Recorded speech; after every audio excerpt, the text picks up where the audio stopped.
প্রিয় দর্শক আসসালামু আলাইকুম। আমি এই মুহূর্তে আছি ভোলা জেলার তজুমুদ্দিন উপজেলার একটি দ্বীপ চর জহিরুদ্দিনে, যেখানে আমাদের কৃষকরা তরমুজ চাষ করতেছেন। তো ইতিমধ্যে তরমুজে ফুল ফল আসা শুরু হয়ে গেছে। এখানকার কৃষকরা প্রায় এই চরে প্রায় 50 হেক্টর জমিতে এই তরমুজের আবাদ করছেন। তো আমরা এখন এখানকার যে কৃষক যিনি এই তরমুজ আবাদ করছেন আমি তার সাথে কথা বলবো। আচ্ছা, আপনার এখানে কতটুকু জমিতে তরমুজ করছেন মুরব্বী? আমি 3 কানি। 3 কানি? জি। 3 কানি মানে 60 করা। 60 করা মানে এক কানিতে 160%। তার মানে প্রায় 5 একরের মতো নাকি? 5 একরের মতো। আচ্ছা, তো এই 5 একর জমিতে আপনার কোন জাতের তরমুজ করছেন বলতে পারবেন? সেটা তো আমার ড্রাগন কিং করছি। Dragon king? জি, ড্রাগন কিং, ড্রাগন সুপার আছে। আচ্ছা আচ্ছা, গ্রেড 1 করছি। যে মানে কয়েক জাতের আছে তো? 3 পদের করছি। আচ্ছা, এগুলা তরমুজ এর আগে করছেন আপনি? জি না, এবার প্রথম? এবারে প্রথম। আচ্ছা, তো এই তরমুজ চাষ কেন করলেন আপনি বলেন? তরমুজ চাষ করছি যে আল্লাহ যদি 2-4 টাকা দেয় বেশি উন্নতম। মানে তরমুজের লাভ বেশি, তাই না? জি। মানে অন্য ফসল থেকে তরমুজে অবশ্যই লাভ বেশি নাকি, যদি দাম পাওয়া যায়? করছি স্যার, যদি আল্লাহ দেয় তখন লাভ বেশি কম দেখা যাবে। আমাদের এই জমিনে মানে সঠিক দাম পাইলে অবশ্যই আপনার লাভ হবে, তাই না? আচ্ছা, যাই হোক, এই জমিনে সোয়াবিন করছি, মরিচ করছি। এই জমিনে সব জমিনে মরিচ দিয়ে যা এবং সোয়াবিন ছিল, শস্য ছিল। এবছর সব বাদ দিয়ে তরমুজ করছি স্যার।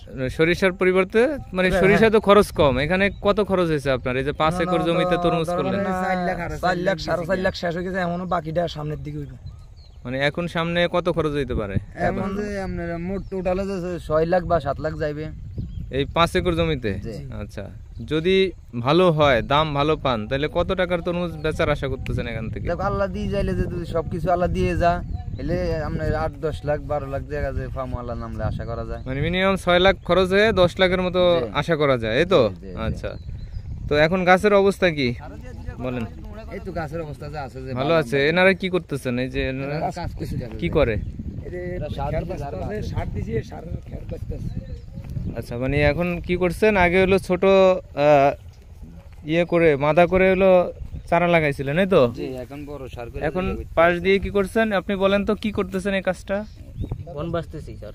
মানে এর বন বাছার আগে কি করছেন? সার দিছি। মানে প্রথমে কেমনে লাগাইছেন একটু আপনি আসেন তো, আপনি বলেন এটা লাগাইছেন কিভাবে? লাগাইছি যে ইয়াটা জানটা কইরা তারপরে বিচি রুইয়া দিছি। মানে প্রথমে মাদা প্রথমে কি করছেন? একেবারে গাছ করছি যে প্রথমে জমি চাষ দিবেন, তাই না? চাষ দিছি, তারপরে চাষ দিয়ে তাবা করছি। যে বলেন চাষের পর আমরা ইয়ান দিয়ে ঝাড় করছি কোদাল দিয়া। ঝাড় করে এটা ভালো করে বাছছি, বাজে সার দিয়ে মিক্সার করছি। মিক্সার করে 2-4 দিন থইয়া দিছি। তারপর কয়দিন রেখে দিবেন? সারটার দিয়ে রাখছেন? হ্যাঁ, সার দিয়ে এক সপ্তাহ। এক মাদায় কতটুকু সার দিবেন? তো আমরা এভারেজ দিয়ে 1 পার উপরে গেছে যে 250 গ্রামের মতো, বিভিন্ন সার মিলে 250 গ্রাম। আচ্ছা, রেখে সার দিয়ে মোটামুটি 3-4 দিন হলো রেখে দিচ্ছেন সারটা যাতে মজে যায়। হ্যাঁ, তারপরে বিচি কন্ডাইন না বিচি লাগাইছি। যে মানে তরমুজের বীজটাকে কন্ডা আনছেন, হ্যাঁ না? তারপরে বীজ লাগাইছেন। একটা মাদায় কয়টা বীজ দিবেন? একটাতে 3টা দিয়েছি, 3টা 2টা। আচ্ছা, 3টা দিবেন। আচ্ছা, তারপরে এখন এটা লাগাইছেন কতদিন আগে? লাগাইছি আজকে তেনে বাজাই যে আমরা 1.5 মাস হইছে। 1.5 মাস আগে লাগাইছেন? আর এখন এর মধ্যে আর কোনো সার দেন নাই? দিছি। যে আরেকবার সার দিবেন? দুইবার যাইতে আছে। দুইবার? এইবারে 3বার? 3বার। মানে কিভাবে করতেছেন? প্রথমে হলো ছোট জায়গায় হলো এরকম সার দিবেন, তাই না? এইবারে কি করছেন দেখেন তো এখানে? পরে আবার ছোট করে ড্রেন করে সার দিছি এই এখানে। দ্বিতীয়বার এখানে আবার দিবেন? দ্বিতীয়বার দিছি আবার এই দিয়ে এখন এই তাওয়া বাঁচছে। আচ্ছা, মানে গাছ যত বড় হচ্ছে মানে আপনার তাওয়াটা মানে মাদাটা তত বড় করে করে আস্তে আস্তে সার দিচ্ছেন, এই তো? এই যে দেখা যাচ্ছে যে নালা করে হলো সার দিচ্ছেন নাকি?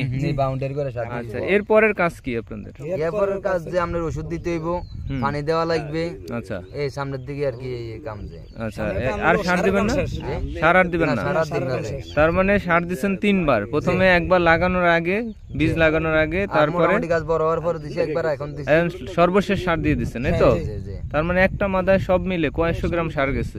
250 গ্রাম গেছে। না, বেশি গেছে না, একবার প্রথম থেকে প্রথমটার থেকে হাফ কেজি গেছে। যে আধা কেজি একটা মাদায়, তাই না? আচ্ছা, আর এমনি কোনো ওষুধ দিছেন? হ্যাঁ, ওষুধ তো দিতে আছে। যে দৈনিক কয়বার ওষুধ দেন? দৈনিক একবার পরে, আবার একদিন দুদিন পরে, পরে এক সপ্তাহ পরে, এক সপ্তাহ পরে যেটা লাগে, যখন যেটা লাগে আর কি, তাই না? যে সময় যেটা লাগে। তো মূলত আপনাদের এখানে কি সমস্যা হয় এই গাছের? পোকে ধরে, জলা ধরে, পচা ধরে, হুম, এই সব কিছুর ওষুধ দিতে হয়, যেটা যে সময় লাগে। মাঝে মধ্যে ওষুধ দিয়ে রাখতে হয়। জি, জি, জি। আচ্ছা, এখন গাছের কি ফুল আসতেছে ইতিমধ্যে নাকি? ফুলাইতে আছে, আমরা এখন করাইবো। আর কয় দিনের মধ্যে হলো এই তরমুজ ইয়ে করতে পারবেন? আমরা মোট টোটাল যে 3.5 মাস 4 মাস লাগে। হ্যাঁ, তাহলে এখন 1.5 মাস তো চলে গেছে। যে আর কয় মাস লাগবে? আর 2 মাস 2.5 মাস, 2-2.5 মাসের মধ্যে আপনার তরমুজ আয়া পড়বে ইনশাআল্লাহ, উঠে যাবে ইনশাআল্লাহ, তাই না? এই সময় আমাদের কাছে ফুল আইছে, এই ফুলটা আইলে যে কই ফুল করাটা আসছে? কোথায়? এই যে ফুল আইছে, যে এই ফুল আইছে, তারপরে করাইবে, যে করা সামনে এবার এখন যে করাটা আই, এটা যে লাগবে না, এটা হলো আমরা ফাইন্ডা করা বলি। আচ্ছা, তারপরে মেন করাইবো মাথা যায়, যে হ্যাঁ, মাথা যায় কয়েকটা করাইবো, আমরা খালি একটা বা দুইটা তরমুজ রাখবো। কেন 1-2টা রাখেন কেন? 1-2টা রাখি, যেন বেশি তরমুজ থাকলে যে আমার ফলটা বড় হইব না। আচ্ছা, এখন একটা ফল রাখবো, আমাকে ফলটা গিরেট হইব, যে মানে একটা তরমুজ সর্বোচ্চ কত কেজি হয়? গাছে খাইবে, একটা খাইবে। একটা তরমুজ সর্বোচ্চ কত কেজি হয়? আল্লাহ দিয়ে যাইলে যে 15 কেজি 20 কেজি পর্যন্ত হয়, যে তাই নাকি? যে একটা তরমুজ 20 কেজি। আপনি কত বছর ধরে তরমুজ চাষ করেন? 25-30 বছর ধরে যে আমরা এই জগতে আছি, বা আপনার দেখা সর্বোচ্চ কত কেজি ওজনের তরমুজ উৎপাদন করছেন আপনি? 25 কেজি একটা তরমুজ? যে একটা 25 কেজি পর্যন্ত। কোন জাতের? এটি আপনার বিভিন্ন জাতের, বাংলা লিং, এরপর ড্রাগন, এরপর আপনার আছে গ্রেড 1। আচ্ছা, এটা যে তুমি খাদ্য করে এরকম বড় করা যায়, মানে 25 কেজি ওজনের তরমুজ হয়েছে আপনার? জি জি জি, ঠিক আছে, ওকে, ধন্যবাদ।